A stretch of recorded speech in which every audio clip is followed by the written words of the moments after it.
Olá, queridos internautas, sejam bem-vindos aí a mais uma incrível aula de literatura. Eu sou o professor Lucas Limberti e esse é o Literatura Fora da Escola. E hoje nós vamos falar de um autor muito importante que é o Machado de Assis, com um dos contos muito conhecidos e famosos na literatura brasileira, que é o conto A Cartomante, do livro Várias Histórias.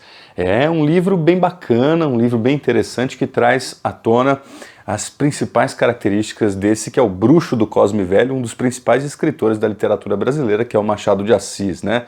Machado de Assis, ele fez um percurso muito interessante em sua biografia, né? Ele começa escrevendo nos moldes românticos, com influência do José de Alencar, lá o romance folhetinesco, né? Com Helena, Ressurreição, Yaya Garcia, enfim, A Mão e a Luva. Depois ele passa para a sua fase realista, e na fase realista ele vai usar e abusar das inovações literárias, né? Então ele vai trazer, por exemplo, o diálogo com o leitor, né? O mergulho principalmente psicológico. Você vai perceber que os contos ele trabalha muito isso. E A Cartomante é um conto muito interessante nesse sentido, onde ele vai mergulhar na parte psicológica, o que acontece na cabeça dos personagens, e vai trazer à tona uma das principais características machadianas, que é a crítica à burguesia, ao comportamento da burguesia, as falsidades, né, as máscaras sociais e principalmente o adultério, né? Esse caso, o livro A Cartomante fala então de um triângulo amoroso que se passa ali no Rio de Janeiro no final do século XIX, e tudo que se dá aí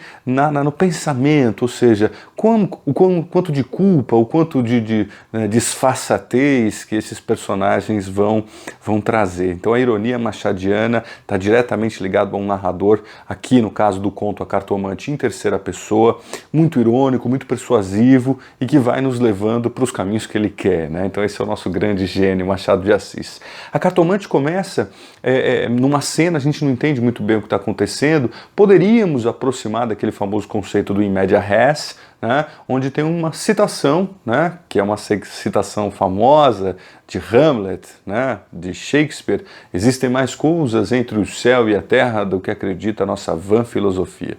E nesse sentido, você percebe que começa ali um diálogo entre Rita e Camilo. Você não entende muito bem quem são esses personagens, mas aos poucos o Machado de Assis vai revelando. Então, no primeiro momento, ela está contando sobre o amor que ela tem pelo Camilo, mas aos poucos você vai percebendo que, na verdade, o Camilo é o amante e, por acaso, ele é o amigo de infância do seu marido, o Vilela, né? Então, o Machado já começa assim, bem pesado, bem ácido nessa circunstância, onde ela vai contando pro Camilo que tinha visitado uma cartomante, né, que era uma cartomante italiana, e disse que o amor dos dois ia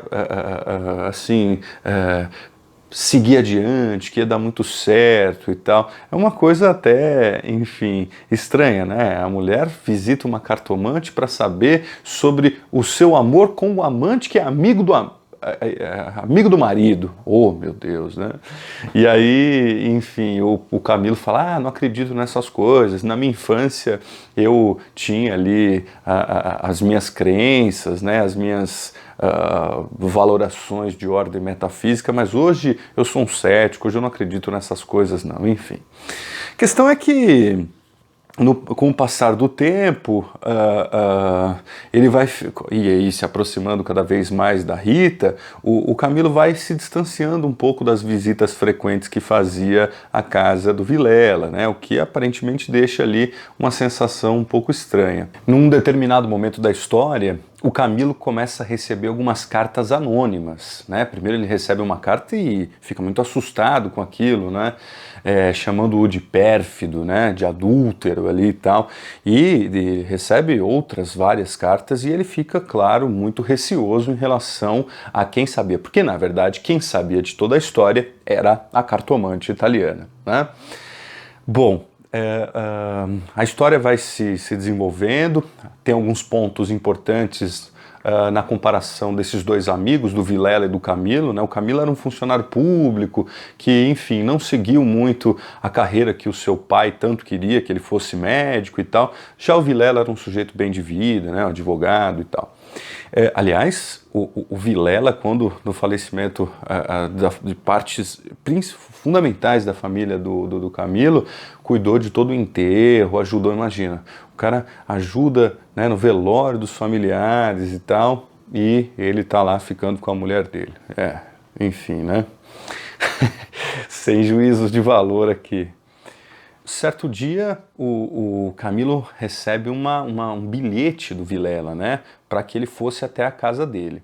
Ele fica meio desconfiado de tudo aquilo, porque, né, do ponto de vista psicológico, ele tem medo de que o colega tenha, né, enfim, de repente ele descobriu tudo que estava acontecendo ali. E o bilhete dizia o seguinte: vem já à nossa casa. Preciso falar-te sem demora. E, enfim, ele fica super preocupado, encucado com aquele bilhete e resolve ir para casa, fazer essa visita à casa do Vilela. No caminho, isso que é uma coisa interessante, ele está indo e teve um acidente de um tilbury. O tilbury é uma carruagem da época e, por acaso, o que estava atrapalhando a chegada dele até a casa do Vilela era justamente esse acidente que, por acaso, era na frente, bem em frente à casa da cartomante. Ele, por uma questão do destino, resolve entrar ali na cartomante e se consultar. Ele, que era totalmente cético, preso à angústia existencial, o medo de que o colega tivesse descoberto a sua traição, né, o adultério com a Rita, ele entra na cartomante.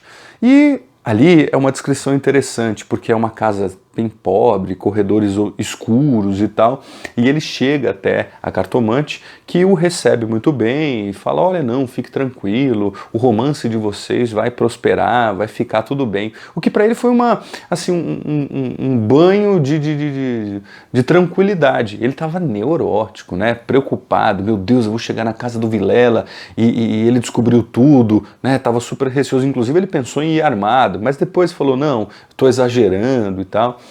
E com a fala da cartomante, né, que fala: vá ragazzo, innamorato, né, vá até a casa do seu amigo, que está tudo bem, está tudo tranquilo. Fato é que ele, enfim, muda essa perspectiva psicológica em relação à culpa, né, o medo que ele sentia, e quando ele chega até a casa do Vilela, o Vilela o recebe com um rosto meio estranho, pede para que ele entre, eles vão até uma salinha, quando ele percebe o quê? Que no chão da casa estava o corpo de Rita morta. Quando o Vilela olha para ele, levanta a arma e saca 2 tiros. E acaba a história dessa forma.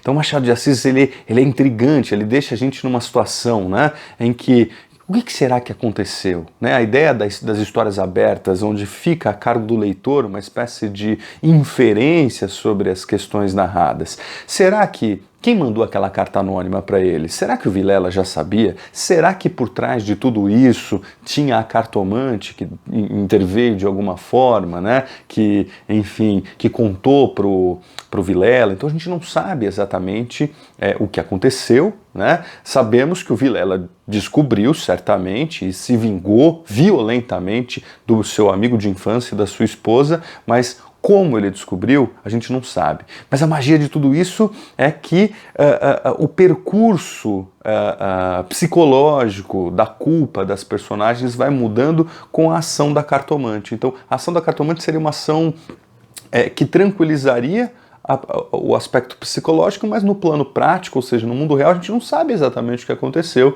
referindo-se mais uma vez à intertextualidade shakespeariana, né? Existem mais coisas entre o céu e a terra do que acredita a nossa vã filosofia. Triângulo amoroso, adultério, mundo psicológico, violência, né? Vingança e, nesse caso, suspense, né? Mistério por detrás do acontecido. Esse é o nosso grande Machado de Assis e esse foi então o conto A Cartomante de Machado de Assis, tá certo? Olha, curta os nossos vídeos, acompanhe aí o nosso canal. Aqui é um espaço para a gente bater papo bacana sobre literatura, mas também para quem está estudando para os principais vestibulares, para as provas do colégio aí, pode acompanhar aí o nosso canal, tá? Compartilha com seus amigos, dá um like aí pra gente, ativa o sininho e até a próxima!